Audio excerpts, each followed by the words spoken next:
Barbie Fortesa update. Yan ay story ni Barbie. Yan, may lakad pa nga si Barbie after ng shoot niya ng Contrabida Academy for Netflix. Ang ganda pa nga ni Barbie. Oh.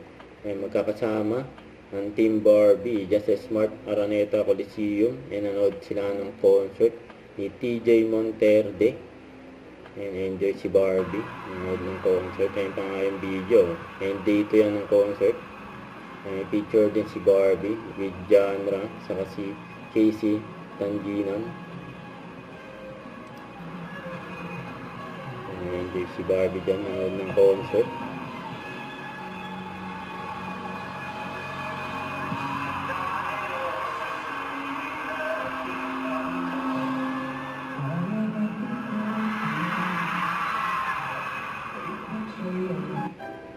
Saka ito pa.